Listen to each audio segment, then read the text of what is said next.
Hi, everybody. I'm Brittany Lewis, a breaking news reporter here at Forbes. Joining me now is Zee Cohen-Sanchez, Executive Director at Strategist. Zee, thank you so much for joining me once again. Yeah, thanks so much for having me.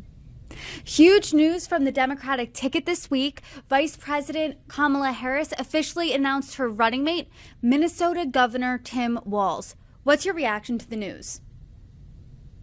Honestly, I think Kamala's done a fantastic job. I think he's a great pick. I mean, really, we had, I think it was 6, maybe 8 people that she was choosing from, and really narrowed down to 3 to 4 people at the end there. But I think Walz was by far the best choice for her for a myriad of reasons.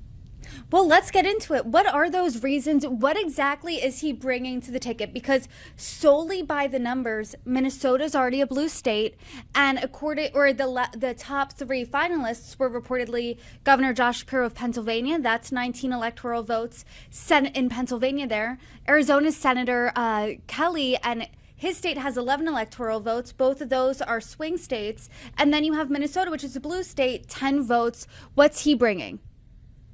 So honestly, I think what Tim Walz brings that the others don't, and I completely agree with you in terms of electoral votes, in terms of Minnesota being a blue state, although there is some question there about, with everything happening with Palestine and Israel, if that could affect Minnesota. But ultimately, you're right. I mean, Pennsylvania, I think it will come down to being the most important state, that with Georgia and Wisconsin. And so everybody, all of Kamala's advisors, at least rumors had it that they all wanted her to go with Shapiro. They thought that he was a safe choice, young, really, I mean, impressively won his state by, almost double digits. So, I mean, really, it was shocking that she really went against her, what the consultants were telling her to do. But I think what Walz brings that Shapiro can't take is this sense of safety and security that we're looking for. I think that American voters are really on edge right now, particularly in the Democratic Party. This has been a huge shakeup. It hasn't happened in extraordinarily time. And so I think that people are very nervous about a potential Trump presidency. And I think that she could have gone with Shapiro, who would have been, for all intents and purposes, would have been the person that everybody would sort of lean on, given that Pennsylvania connection. But Walz does bring that Midwestern dad, that Midwestern dad that even if you're not from the Midwest, you feel like you've always known and loved. And that trope has really been playing on social media. I mean, so many dad jokes have been going on about Tim Walz in the past few days since he's been announced.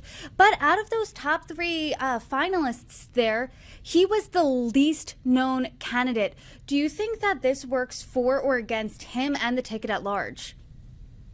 You know what? I think that this could work in his favor if they play it right. I think that there's something really good about not having any preconceived notions about him. I think during Hillary's campaign, she really struggled with this because she'd been in the spotlight for so long that it came with a lot of baggage that even wasn't necessarily baggage. I think with Walz, he has a really clean record, right? Like, he's helped get marijuana passed. He's been very pro LGBTQ rights. He's done so much already in his state. He really has that energy of get it done that I think the American people are looking for, paired with, this like warm, fuzzy sort of, man that we all know and love. And so I think it could actually really work in his favor that people don't know him. I think the people that are involved politically, for the average voter, having somebody new and haven't heard a million times, I think it could be really great for him.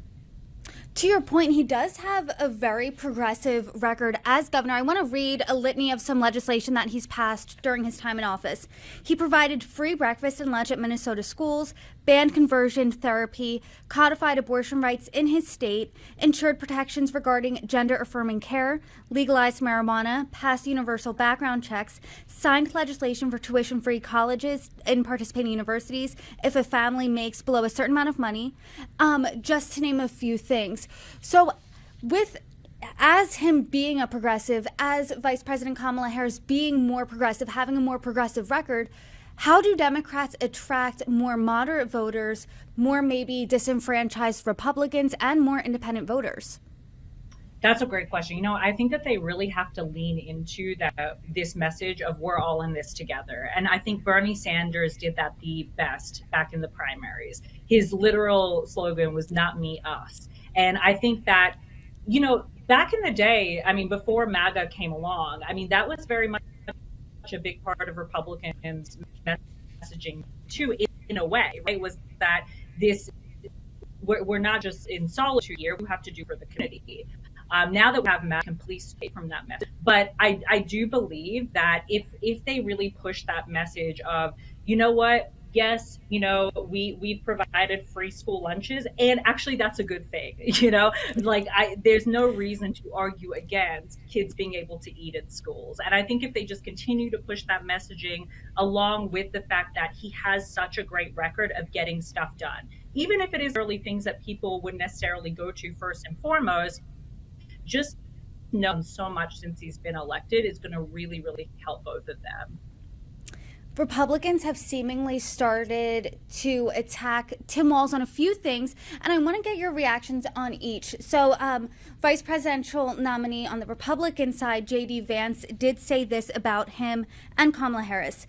They make an interesting tag team because, of course, Tim Walz allowed rioters to burn down Minneapolis in the summer of 2020, and the few who got caught, Kamala Harris helped bail them out of jail.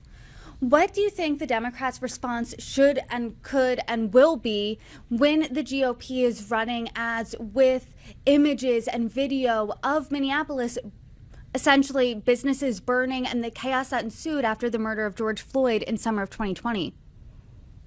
You know what? I think what they need to lean into is that it's okay to be angry, but also you can't blame a governor or an elected official for what happened, right? So I think that they need to lean into that. But then also I think that they need to talk about why this even happened in the first place. What is happening with why do we need police reform? Why is this so important for Black voters? Black voters are incredibly disenfranchised. We really need to speak to them. And so far, Kamala, biracial herself and being Black, I think with that, but I don't think it is the absolute push that we need to say, okay, yes, these voters are going to come our way. I think that there needs to be more than that, and they need to continue to discuss police reform could for them, and also what Walz did, because it's not like he just sat down, and did absolutely nothing. There were things that he was doing during that time that I think he needs to bring to the forefront. Critics are also coming at Walz, saying he inflated his military service. J.D. Vance went so far as to accuse him of stolen valor and took issue with Walz saying he carried a gun in war when he didn't serve in a combat zone. This messaging has really spiraled out of control now on social media. What do you think Democrats' response should be? You know what? I think that they need to lean into the fact that ultimately he's a vet, and it's compared to Donald Trump, who literally said that John McCain is not a war hero, that called veterans suckers and losers. I think that they need to bring up those comparisons, regardless of whether he was in active duty or not. Doesn't mean that he was less of a vet, and I think that they need to say that loudly and proudly. And also, they need to talk about the fact that even though he wasn't in an active war zone, doesn't mean that he hasn't done so much for comprehensive gun legislation. In fact, not just him, but Kamala has passed some of the most comprehensive gun legislation we've seen in the last 30 years, and that's something that they should be proud of. I want to talk about how you see Democrats keeping this momentum up, because if you think from June 27th to now, I think we've all lived multiple lifetimes in the past a little over a month from that first presidential debate to now. Kamala Harris just announced her candidacy a little over 2 weeks ago, announced Tim Walz as her running mate now, and Democrats went from a party in panic and a party in chaos to an enthused party. She's seeing historic fundraising numbers, thousands of people attending her rallies this week. So how do Democrats keep up this momentum between now and November? We just have to keep comparing our record to the record of Donald Trump and MAGA Republicans, and we need to continue and continue and continue to do that. I think that one of the reasons why Biden won by such a small margin last time was that we didn't have strong enough messaging around that. This man is dangerous. I mean, he is literally, has made comments on himself being a dictator. He has done so much destruction to this country in such a short amount of time that he's been around, and we have to continue to show people that time and time again. I really want to see the Democrats, and I know that negative messaging, there's a lot of consultants that will tell you negative messaging is not the way to go.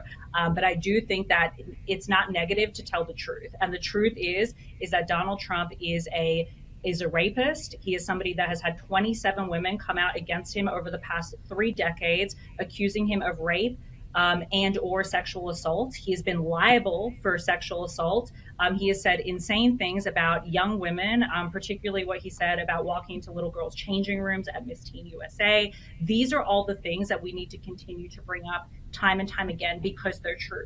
And not only that, the 34 felonies. I mean, it's literally just endless. And Democrats have got to continue to bring those things up, and they need to question people on not just what type of legislation or not type of bills they pass, but also, like, who do you want to be representing our country? Do you want somebody that has this type of track record, or would you rather have somebody that has a clean track record?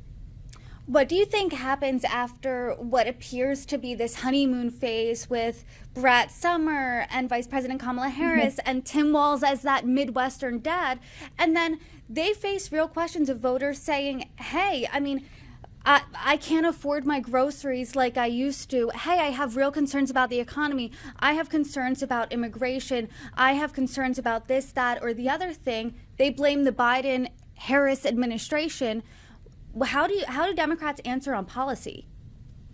Yeah, so they have to, well, first of all, they have to show that they have always been stronger on policy than Donald Trump has. And the way that they do that is bring up the bills. What about the border bill? Why wasn't that passed? Democrats put forward that bill. Donald Trump said that he didn't want it because it wasn't going to make him look good. So who is that really for? Is it for him or is it for the people? So if they have concern about immigration, that is something that they should be bringing up. And I absolutely agree that Donald Trump uses immigrants as a really like a fear tactic for people of, these people are coming in and stealing our jobs and, and all of these things when it's just not true, And so I think really bringing up the border bill is really important.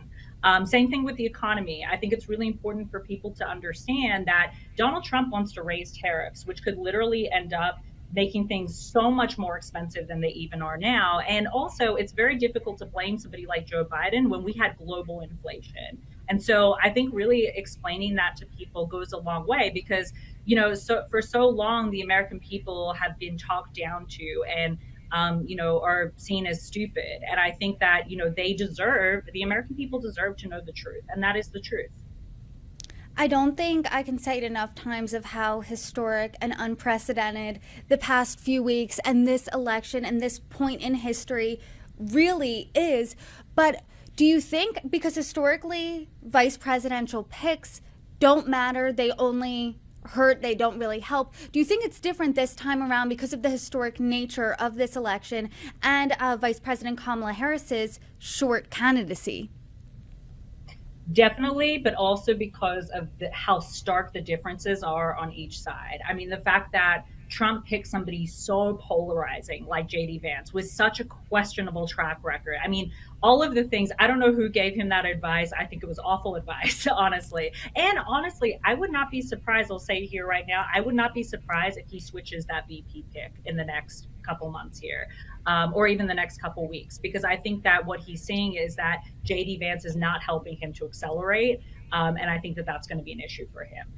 But I do think that just given how polarizing he is, as opposed to somebody like Tim Walz, who is so warm, who is so Midwestern dad, who is so familiar, I think is really why we see so much attention on the VP picks, which is great because I think that just brings more people into the fold and really has them following what's happening in the election.